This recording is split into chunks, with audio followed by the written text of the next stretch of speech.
En esta cuarta parte, hoy día vamos a hablar justamente lo que corresponde a la psicología del siglo XXI. O sea, cómo es que la psicología y la neuropsicología tienen el carácter de obligatoriedad entrar en todo este tema de lo que es las neurociencias. Ya habíamos visto anteriormente la definición, etimología, representantes de la psicología en las ciencias psicológicas, eran las definiciones de la neuropsicología y hoy esta cuarta parte, como parte del mes de la psicología, mes de abril del 2026, hablaremos sobre la psicología en el siglo XXI. Ya existe un consenso con respecto a qué es la neuropsicología clínica. Y esto es una práctica que va a estar con todos los criterios mínimos que exige justamente la formación como especialidad. En nuestro país tenemos pues la segunda especialidad después de llevar nuestra carrera profesional. Los psicólogos hacen una segunda especialidad que es la neuropsicología. Los neurólogos también hacen una segunda especialidad, ¿no? Ya sea con respecto a la neurología infantil, neurología geriátrica, etcétera, etcétera. Y también hacen una especialización con respecto a neuropsicología. Hay dos entidades, la Asociación de Psicología Americana, APA, y la Sociedad o la Asociación Canadiense de Psicología. Estas dos entidades han consensuado y han permitido entender que la psicología es aceptada, ¿no? Y la neuropsicología es aceptada como una ciencia, ¿correcto? Dentro de esta especialización, con todos sus criterios formativos. Claro, la influencia más directa es lo que viene pues de Estados Unidos, de Canadá. En Sudamérica lo que han desarrollado mucho más es Colombia. En Centroamérica tenemos a México, pero muy poco sabemos con respecto a lo que implica el Oriente, Japón, China y sobre todo el Medio Oriente, ¿no? Los Emiratos Árabes, con respecto a Irán, Irak, Palestina, cómo están ellos aportando a la neuropsicología en este siglo XXI. Lo vamos a ver en unos minutos. Entonces, el neuropsicólogo clínico es un psicólogo profesional entrenado justamente en la ciencia de las relaciones entre el cerebro y comportamiento. Ya lo que habíamos comentado, el padre de la neuropsicología, el profesor Alexander Romanovich Luria, decía que el neuropsicólogo nace y debe nacer de la psicología. Recordábamos, y también Luria lo explica muy bien en muchos textos, y los alumnos también lo han corroborado, él decía que el neurólogo, un buen neurólogo, desarrolla todo el estudio, toda la amplitud de lo que implica la médula espinal, tronco cerebral y lo que vendría a ser cerebelo y la base del cerebro, que ahí están pues los 12 pares craneales. Entonces, cuando quería abordar esferas más elaborados, más complejos, la parte cognitiva, muchas veces el neurólogo no entraba en comprensión. Por eso Sebastián Seung, un neurocientífico coreano, él dice, o sea, háblame a mí de todas las conexiones neuronales, háblame de la neurona, pero cuando entramos ya en la parte psíquica, ahí sí yo me pierdo, decía. Y es entendible, porque Luria también lo dice. Para que el neurólogo entienda esas partes cualitativas, la expresión cualitativa del cerebro humano, vendría a ser la parte mental, la parte psíquica, necesitaba tener la asesoría de un psicólogo o tener la formación de psicología. Si no, no entendía. Por eso que nosotros los neuropsicólogos sí abordamos toda la magnitud de los componentes neurocognitivos. Entonces, esta relación cerebro-comportamiento es el principio fundamental de la formación del psicólogo para ser bien entrenado. Mi contribución sería que en este siglo, en este año, en esta época, en este contexto, diríamos que la neuropsicología clínica es la relación cerebro, comportamiento, sociedad y sobre todo la tecnología, pero una tecnología nuclear. Eso es lo que podríamos entender en esta globalización en la cual pues la informática, la tecnología específicamente las ciencias cuánticas que está aportando bastante en todo lo que es el estudio del cerebro humano. Dentro de toda esta base ya podríamos estar entendiendo cuáles son las áreas o campos de la neuropsicología como profesión, como carrera, como disciplina y como ciencia. Entonces tenemos 5 puntas fundamentales troncales que nos han formado. Uno de ellos es las funciones de la evaluación, ¿no? Que lo podríamos estar clasificando, por ejemplo, como es que todo profesional tenemos que identificar, describir y cuantificar todos los déficits que nos da los componentes cognitivos, emocionales y conductuales en relación a la localización de la lesión cerebral, en dónde se encuentra la lesión y cuál es su efecto cualitativo o cuál es el efecto de déficit cualitativo comportamental en relación a la lesión o el daño o alteración funcional de una parte específica del cerebro o interrelacionados con muchas partes del cerebro. Entonces, para ello, en esta parte de la función de la evaluación, es ver cómo muy sofisticadamente hacemos una historia clínica, una conversación, o sea, una entrevista científica, para poder tener una visión, una hipótesis que nos permita la selección adecuada de las pruebas neuropsicológicas para poder darle una orientación a nuestra hipótesis y corroborar o descartar justamente el cuadro que estamos viendo hacia nosotros, que eso no va a permitir un diagnóstico presuntivo. Y de ahí, pues, se sugiere o se planifica la intervención neuropsicológica con respecto a dar una asesoría adecuada al paciente y a la familia, dándole o brindándole una información científica, o sea, lo que nosotros conocemos el informe neuropsicológico. El segundo punto, como el área o campo de la actividad profesional, es la función del tratamiento o intervención. Y aquí ya tenemos dos troncales, que vendría a ser la rehabilitación y la habilitación neuropsicológica. O sea, la rehabilitación es cuando la persona ha tenido un daño o un déficit y tenemos que recuperar esa alteración, ese déficit. Y por un lado la rehabilitación y por otro tenemos la habilitación, o sea, cuando la persona nunca ha adquirido un componente cognitivo, conductual o comportamental, o por decirle, si tiene un problema de déficit de lenguaje que nunca lo ha adquirido de que nació, entonces ahí viene el proceso de habilitación. Y echamos pues en mano toda la parte teórica y práctica de lo que vendría a ser las neuronas que se regeneran, la neurogénesis, ¿no? Entonces, el otro punto vendría a ser las funciones de asesoramiento. Y aquí sí tenemos que tener bastante paciencia, destrezas y habilidades de comunicación, porque acá tenemos que asesorar al paciente, orientar al paciente, a los familiares, porque muchas veces los pacientes quieren un cambio de un momento a otro, mínimo pues 2, 3 días, una semana. Y los familiares desesperan cuando el paciente pues va avanzando en su progreso, en su rehabilitación, que duran semanas, meses, en unos casos son años incluso. Recuerdo una vez cuando habíamos trabajado con un médico, un neurólogo infantil, que él trataba a un paciente que le habían diagnosticado erróneamente como psicosis, pero era un problema de lesión cerebral en el hipocampo que le generaba epilepsias y alucinaciones auditivas. Pero cuando le cambia, le modifica el tratamiento médico, la paciente también se desespera y la familia, ¿no? Los padres se desesperan, decía, doctor, ya mi hija está teniendo un tratamiento de 2, 3 semanas y no veo cambios. Entonces ahí teníamos que empezar a asesorar a la familia diciéndole que muchas veces los medicamentos demoran 2, 3 semanas o hasta a veces 2 meses para que tenga un equilibrio, un asentamiento y pueda tener efectos adecuados en el organismo. Entonces, todo ese proceso de asesoramiento es importante. También la parte del asesoramiento es con los profesionales, neurólogos, sobre todo los que trabajan en neuroimagen. Ellos localizan la lesión, pero no entienden cómo es que se están efectuando todos los niveles de interconexiones y afectando todos los procesos cognitivos y conductuales y comportamentales. Y también tanto a las organizaciones como a las escuelas. O sea, por ejemplo, una persona que tiene un ACV en Inglaterra, la persona, el trabajador que tiene un ACV y pide su descanso médico, la empresa o todo el sistema organizacional piden una evaluación neuropsicológica para que corroboren el daño y su secuela o sus consecuencias y posibles secuelas. Entonces, todo esto va a generar toda una asesoría incluso a abogados para ver todo lo que vendría a ser lo que es la psicología forense, pero hoy en España han desarrollado bastante la neuropsicología forense. Trabajamos muchas veces en la asesoría para ver los peritajes, la entrevista, evaluación y exploración a las personas que son víctimas, ¿no?, de violencia o también los agresores. Entonces, para sacar un perfil criminal en la cual se trabaja bastante eso y ahí echa mano bastante la neuropsicología.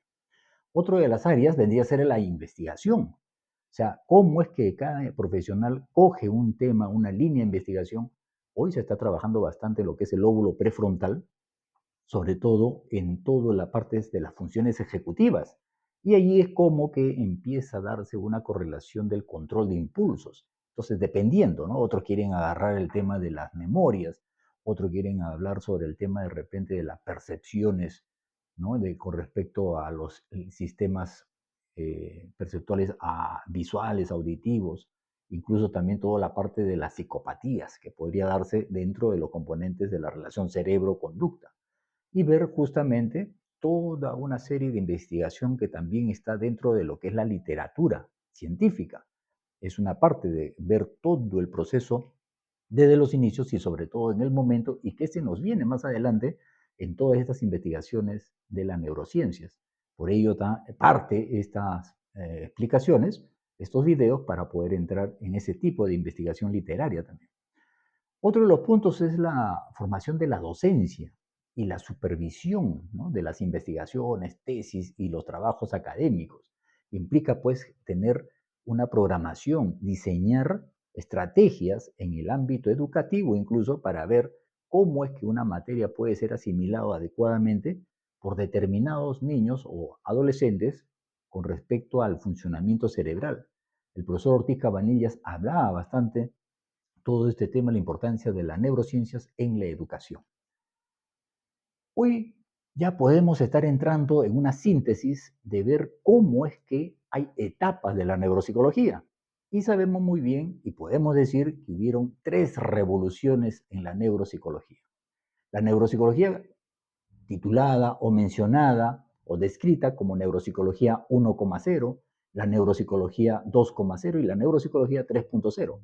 ¿No? La profesora Concaves, que trabaja en su organización Sinapsis, habla ya de un tratamiento neuropsicológico en pacientes de tercera edad como 5,0. ¿No? Entonces son nomenclaturas que se van desarrollando y sofisticando cada vez más. Entonces, todo esto vamos a entender estos 3 procesos importantísimos de la neuropsicología, todos basados, y más aún ahora con más rigurosidad, la biología básica, las ciencias clínicas y sobre todo las ciencias de la información, ¿ya? Que va coevolucionando con todo el proceso de la reforma sanitaria. Ahí es donde justamente vamos a entender la importancia y estaría respaldando mi punto de vista la necesidad de entender la prevención, que muchas veces está en segundo plano y más le estamos dando la importancia a lo que vendría a ser el tratamiento, que también es importante, pero tenemos que tener ya la visión de aquí a largo plazo o a corto plazo lo que es la prevención. Entonces, todos estos factores van a contribuir a que vaya modificándose y cambiando y sobre todo entrar en un nuevo paradigma de lo que es la neuropsicología, sobre todo en estos momentos. Cuando hablamos de toda esta influencia, ¿no? De la neuropsicología 1,0, 2,0, 3,0, son cómo se va desarrollando y se va tecnificando y se va generando una importancia, necesidad de entrar en todo lo que es la tecnología nuclear. Pero esto no es desde ahora.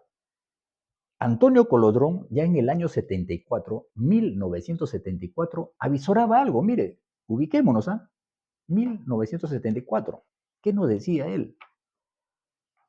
Dice, disponemos de ingenios, dice así. A ver, déjenme ver, acá lo vamos a encontrar ustedes.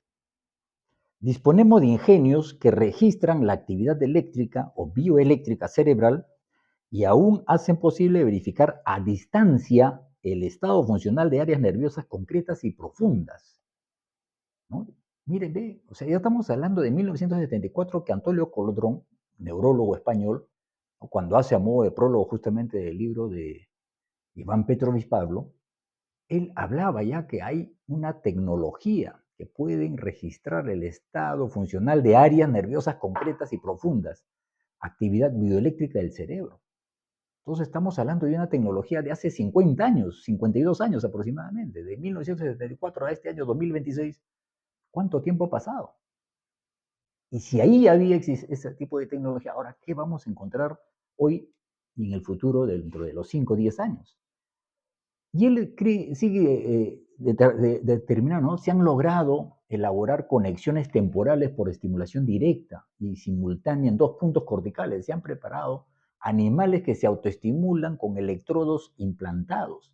Claro, ya en los casos de epilepsia ya existen microchips que instalan en el centro, ¿no? En la parte del hipocampo, en el centro del cerebro, y permiten regular cuando detecta esos sensores detectan la alteración de las ondas cerebrales próximas al estado epiléptico y la computadora madre procesa toda esa información y es ahí donde envía toda la descarga eléctrica que permite regular todos esos funcionamientos cerebrales.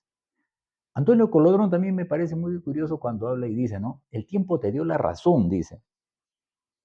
Y tú puedes pensar que por eso aquí se te discute y se te sigue. Pues no, no se te sigue, se te discute. Pero no porque se conozca todo lo que vino después de ti por ti. Aquí todavía andan pensando si lo tuyo puede desarrollarse en el futuro. Aquí el futuro lleva muchos años de retraso. Mire, ve, ¿cuánto estamos nosotros en el adelanto neurocientífico con toda la tecnología nuclear y cuánto de conocimiento estamos adquiriendo nosotros? Y cada vez que hablamos de reflejos hay que empezar por explicar lo de la comida y la campana, como si para hablar de la guerra del 14 hubiera que aclarar lo de Carlos Magno, ¿no? Este es en la actividad nerviosa superior de Iván Petrovich Pablo, Obras Escogidas, ¿no? En la página 7. Aquí estamos viendo claramente cuán importante es el estudio de la tecnología, ya que empezó a describirse, con algunos autores que muy poco conocíamos, a describirse todo este fenómeno de lo que vendría a ser la tecnología aplicada a la neuropsicología, a la neurociencia, a la neurología. En la neuropsicología 1,0, según nos refieren los escritos, la literatura, nos dice que empieza desde el año 1960 o 50 hasta 1979, 80 aproximadamente.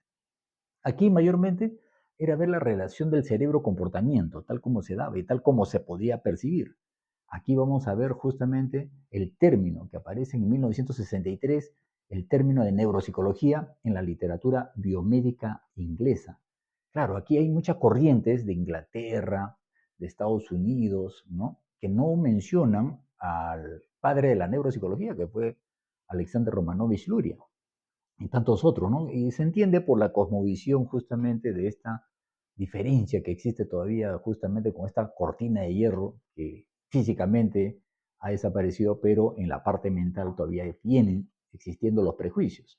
Entonces, aquí hay una descripción por parte de la neurología y se va a centrar en la definición de las deficiencias funcionales asociadas con algunas lesiones del cerebro, o sea, había la relación ahí básica, elemental. Y de ahí ya empiezan a visorarse todos los procesos de la psicometría, sin embargo, no tiene mucho respaldo, mucho peso para poder dar una precisión con estas pruebas psicométricas para poder darnos una luz precisa de la neuropsicología. En la neuropsicología 2.0, ya que es, dicen, a partir de 1980 hasta el siglo XX, ¿no? Ya estamos entrando en el siglo XXI, pero aquí ya empieza a existir con mayor difusión y mayor rigurosidad el uso de la neuroimagen, ¿ya? Y esto hace que la neuropsicología empiece a bajar relativamente o aparentemente su utilidad, porque como ya tenían toda la parte genética, las moléculas y sobre todo la parte de la neuroimagen, entonces dijeron ya para qué necesitamos a la psicología y más aún a la neuropsicología. Sin embargo, hay una cosmovisión de que los médicos, neurólogos, lo de neuroimagen, y eso nos relató incluso el profesor que nos hizo en la formación de la segunda especialidad, el profesor Conrado Castro, él decía, ¿no?, de que habían llamado a 4 o 5 neuroimagen, neurólogos especializados en neuroimagen, para percibir una resonancia magnética. Teniéndolos ahí una sola imagen, los 5 profesionales, los mejores a nivel mundial, no acertaron o no tuvieron, mejor dicho, un consenso con respecto a lo que estaban viendo en la imagen. Si es así, esa parte de la cual el sesgo se presenta, ahora, ¿cómo vamos a ver o cómo podríamos entender con respecto a la aplicación de las pruebas neuropsicológicas, psicométricas? Entonces, por ahí hay que tener, por eso, bastante pinzas, ¿no? Mucha delicadeza cuando aplicamos y sobre todo cuando lo interpretamos.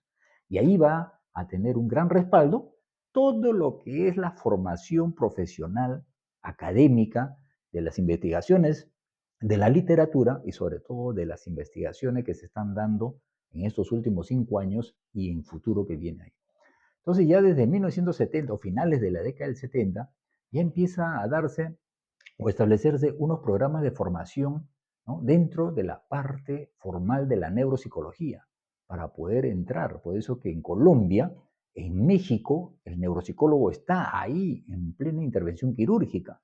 Acá en el Perú también, ¿no? Mi amigo y profesor José Cuenca, él nos relata que también cuando hay intervención quirúrgica, ahí están aplicando las pruebas, claro, para darle una validación y sobre todo para poder explorar y entender todo el componente neuropsicológico cuando hay algunas alteraciones estructurales o funcionales o integrales del cerebro en la persona que está siendo intervenida. Entonces ya ahí empieza a dar un mejor respaldo y desarrollo en lo que es la psicometría. ¿Ya? Incorporan toda una serie de estandarizaciones. Por ejemplo, en ese momento, el Medio Oriente están abocados en ese mundo de estandarizar y crear pruebas neuropsicológicas para su contexto y para su cultura. Entonces, aquí es donde empieza ya a ganar mucho terreno las aplicaciones de la psicometría, pruebas neuropsicológicas de especialidad, para poder entender todos los síndromes psiquiátricos que se estaban dando en los pacientes. Ya cuando entramos en lo que es la neuropsicología 3.0, vamos a entender que ya se establece el carácter de urgencia y necesidad, lo que es la neuroimagen. Aquí ya empieza a dar un impulso a todos los cambios contextuales y conceptuales de la neuropsicología, la famosa neuroimagen. Empieza pues con lo que vendría a ser lo más básico, diría yo de repente, ¿no? Quizá me equivoque, es el electroencefalograma, de ahí viene ya pues la tomografía axial computarizada, después de ahí viene la resonancia magnética, de ahí viene el SPECT, el PET y tantas otras tecnologías nucleares que están dando grandes avances y grandes precisiones con respecto al estudio del cerebro, del sistema nervioso central. Entonces, toda esta resonancia magnética de la imaginería funcional van a permitir estudiar cómo se están dando en personas vivas. Ya no va a ser intrusivo, ya no va a haber necesidad de cortar la piel, el cráneo y ver cómo se está dando el cerebro, ¿no? Dentro del funcionamiento anatómicamente y funcionalmente, sino que esto sin tener una intrusión, sin entrar en el cerebro, ya con una imagen podemos ver todas estas conmovisiones del funcionamiento cerebral. Y ahí ya viene todo el avance de la genética. Por eso que muchas veces hemos estado hablando del genoma humano, que de primaria, secundaria y más particularmente secundaria y en la universidad, pues hemos podido entrar en ese tipo de conocimiento. Pero aquí ya entra un fenómeno de lo que es el conectoma.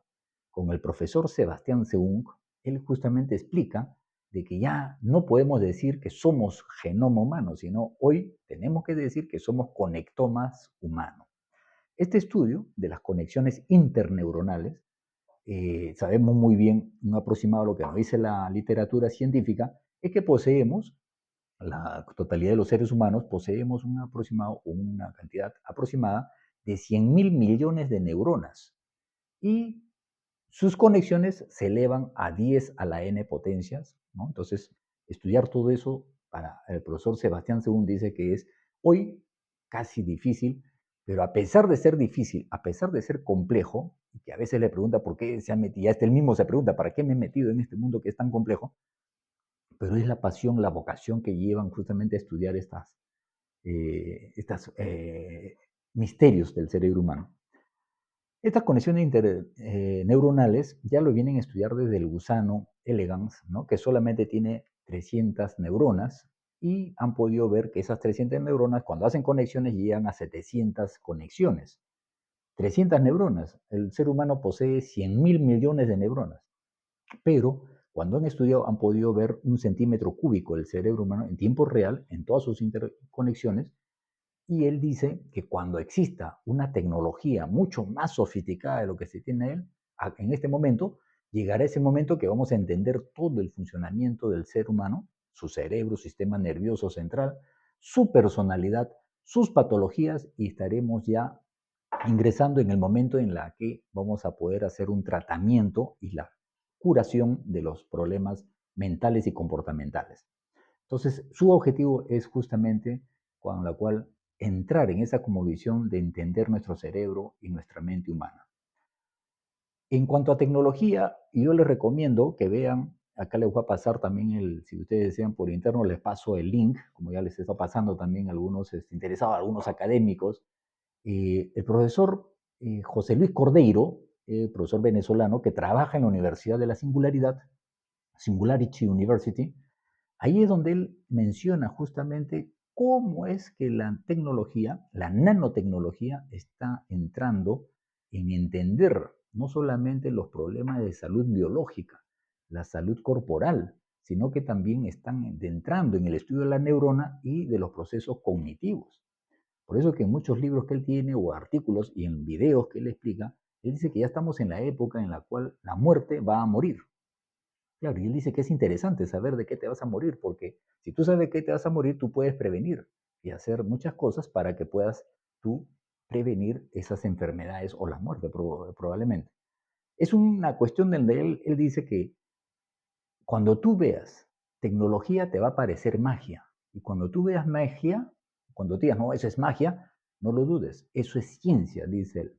Entonces, él avisora, entre el año 2000, él hablaba todo esto a partir, bueno, yo tengo contacto, conocimiento a través de los videos desde 2016, 2020, 2023. Y allí es donde él avisora que para el año 2030, 2045, va a haber un disparo, otra gran revolución producto de esta tecnología, que él lo clasifica, como ustedes están pudiendo ver, ¿no? En el hardware, el software. ¿No? El hardware es todo lo que vendría a ser la nanotecnología, la parte de biología, y el software vendría a ser todo lo que es el proceso informacional, el sistema nervioso como proceso de información y la parte cognitiva. ¿No es cierto? Y sus bases, por un lado, vendría a ser, pues, la parte cognitiva es la neurona, el estudio de la neurona, el info o la informática, o la información es los bits o bytes, y la nanotecnología con respecto a los átomos, ¿no? Que tiene todas estas máquinas nucleares, ¿no? Y la biología, todas las células. Entonces, él avisora que este proceso que vendría a darse va a ser justamente un gran aporte para poder entender no solamente al ser humano, sus procesos mentales, sus procesos comportamentales, su personalidad, sino que también ver y curar las enfermedades que se puedan presentar. Ya más contextual, diríamos así, indagando un poco, ¿qué sabemos? ¿No? Viene la pregunta, y estos son un interrogante para los académicos, entusiasmar, darle una motivación, probablemente una parte de luz, indagar cuando vayan a conferencias internacionales o nacionales, cuando estén en sus cursos en las universidades, pregunten a los profesores para poder entender. Porque, y recordando, ¿no? ¿Por qué es esta necesidad de entender y preguntar a sus profesores?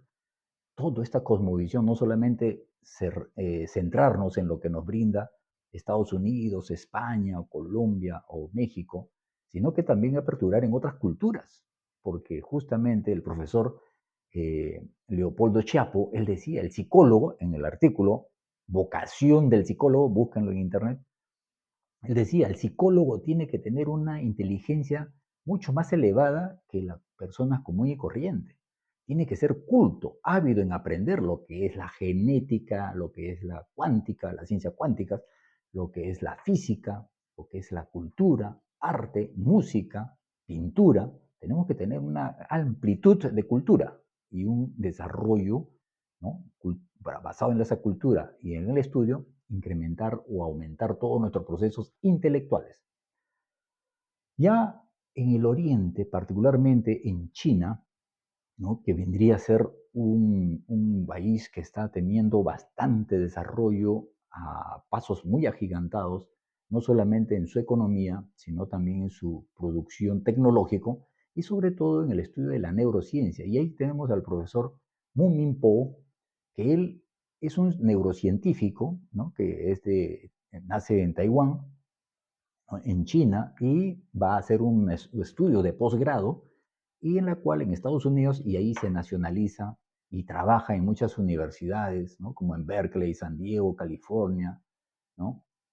Y tantos aportes que ha podido tener él, siendo un físico, ¿no es cierto?, que estudia justamente en la Universidad de Tsinghua, en la Universidad Nacional, y se hace un posgrado de doctor PhD o PhD, ¿no? En biofísica.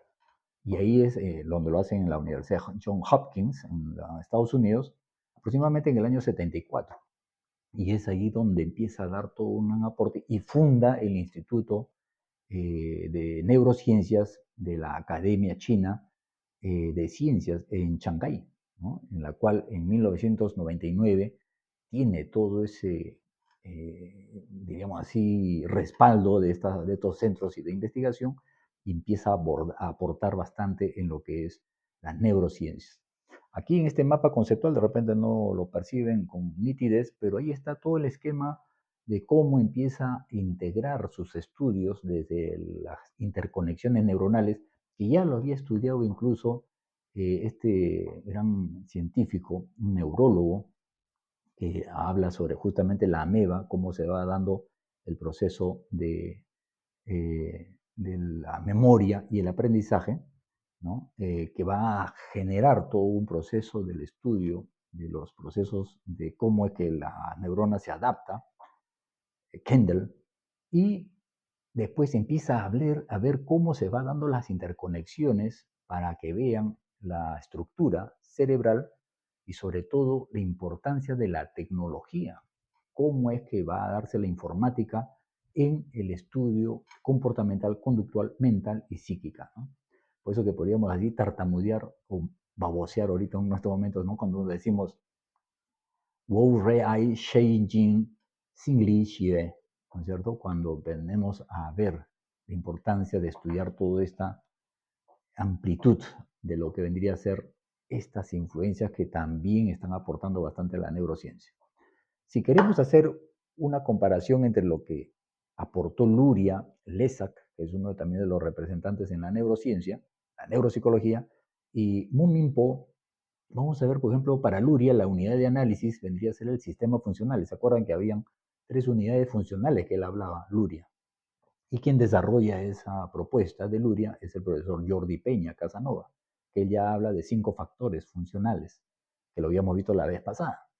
Para Lesak, la unidad funcional es la conducta observable. O sea, veía cómo se estaba dando todo su proceso conductual y si estaba dentro de la norma o salía de la norma. Para Minpo ya hablaba que la unidad de análisis son los circuitos de las neuronas, que antes se pensaban que era a nivel horizontal, pero ahora se ve que es producto de la ciencia cuántica, la comunicación de las neuronas es a modo de espiral. Por eso que va mucho más rápido esos procesos de información. Y los datos multiómicos, ¿no? Que ya viene a estar dando ya las bases de la tecnología. Para Luria, el método era clínico cuantitativo y cualitativo, fundamentalmente cualitativo, ¿no? A través de la entrevista que habíamos visto. Para Lesak ya utilizaba, y era importante, los tests estandarizados. Para Muminpo, el método ya es la inteligencia artificial, la data, la gran data que puede proporcionar cuando alimentamos todos estos sistemas computacionales y sobre todo el respaldo de la neuroimagen. Para Luria, el objeto era ver dónde se encontraba la lesión, en qué parte del cerebro estaba la lesión. Para Lesak, su objeto o su objetivo era la evaluación clínica. Y para Munpo, el objeto es la predicción y la prevención. Ahí es donde está, de acuerdo conmigo, la importancia también de focalizar todo este fenómeno de la prevención. El nivel para Luria era el nivel cognitivo, para Lesak el cognitivo-conductual y para Muminpo el nivel era, vendríamos a decir, multiescala, la parte genética en relación a la mente, lo que también están estudiando en la Universidad de la Singularidad. La Universidad de la Singularidad está respaldado, ha sido fundado por Google y por la NASA, que son 2 entidades que están investigando justo toda esta parte. Y ellos dicen, por ejemplo, yo cuántos minutos me estoy dedicando acá en explicarle todo eso. Cuando existe el implante de la nanotecnología, lo vas a tener, yo que me dedico 20 minutos, lo tendrás en milésimas de segundos, toda la información en un microchip implantado en el cerebro. Parece ridículo o risible o algo descabellado, hablando de esto, pero es lo que se viene en cuanto a las neurociencias. La finalidad para Luria era comprender por qué esta lesión estaba dándose estos efectos cognitivos o por qué las alteraciones cognitivas comportamentales tenían esa relación con las lesiones cerebrales. La finalidad para Lesak, diagnosticar. La finalidad, justamente para Muminpo, o la neurociencia, sobre todo la influencia de China o el Oriente, es la predicción y la intervención. Y terminamos acá para Luria, la tecnología que usaba no tenía tecnología, era sumamente pobre. Y él no utilizaba las pruebas, pocas pruebas que empezaron ya a darse en esos tiempos, solo él se abocó en lo que era la entrevista, la conversación científica. Para el ESAC la tecnología era muy baja y para Moon Minpo hoy la tecnología, y está ya entrando a nivel mundial, es muy alta, o alta diríamos simplemente, ¿no? La inteligencia artificial, la interfaz de la comportamental y del cerebro, y los biomarcadores, que van a dar unas puntuaciones o nos van a dar un perfil con respecto a lo que se está estudiando. Entonces, este es el grueso en el cual estamos teniendo. Pero yo recuerdo bastante, yo sí estoy de acuerdo también y respalda lo que yo siempre he realizado en mi práctica, en mi clínica, lo que nos decía Henri Vallon o Henry Wallon, algunos decían, ¿no? El profesor Henri Vallon, él decía, para su tiempo, ¿no? Una filmadora jamás va a sustituir a la observación que tiene el clínico. Y es cierto, porque tú la filmadora solamente te encuadra, por ejemplo, ustedes están viendo en estos momentos, pero hay un cuadro, un margen, no ven lo que está pasando alrededor. Entonces él decía, la cámara puede filmar en precisión, en tiempo real lo que está pasando, pero jamás vamos a entender lo que hace la observación porque te va a permitir como un gesto de un niño, decía él, o el gesto de una persona con que tú estás conversando, como no solamente influye la otra persona que está frente a él, sino todos los estímulos y todo el entorno que está dando. Por eso que da bastante prioridad a la observación. Yo en la clínica he corroborado. Te da muchos datos importantísimos. Y en las siguientes sesiones, de repente, bueno, en los próximos videos, vamos a hablar de un caso importantísimo, cómo la observación permitió determinar un diagnóstico que los psiquiatras habían errado y con el amigo, el colega neurólogo, dimos una gran precisión con respecto a un caso neurocognitivo, neuropsicológico específicamente. Entonces, para terminar, mis estimados, primero agradecer la paciencia y sobre todo el desarrollo de su lóbulo prefrontal de mantener la atención, concentración de un inicio a fin de estos temas que estamos tratando y sobre todo en estas 4 sesiones que hemos tenido, ¿no? Estos videos o estos temas los dedico con bastante corazón a mis maestros de pregrado, posgrado, a todos los que han podido permitirme interactuar con los académicos, mis académicos de las universidades tanto de Lima, Chimbote, de Huancayo, que me acogieron con tanta ternura y tanto calor que estará grabado siempre en mis neuronas del lóbulo temporal, específicamente en mi hipocampo, y sobre todo en las fibras del diástole y sístole, que es los músculos, ¿no?, del cardio.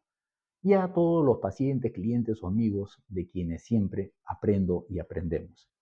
Muy particularmente, siempre lo tengo presente en cada ponencia, pero hoy quiero mencionarlo y en los textos que tengo que hacer también lo mencionaré a mi gran maestro y amigo, al doctor Hermilio Valdivia Ponce, doctor en neuropsiquiatría, con quien me permitió compartir un espacio en el Hospital Nacional Materno Nacional Docente, ¿no? Madre y Niño de San Bartolomé, que está acá en el centro de Lima, y también quien de ahí me invita a participar en sus consultorios y en la cual empezábamos a hacer una serie de investigaciones, solo que la historia y los espacios temporales no permitieron desarrollarlo más ahí, pero siempre mi gratitud al doctor Valdivia Ponce, quien me acogió y quien me formó y alimentó en todo lo que era la neurología y sobre todo en la neurociencia.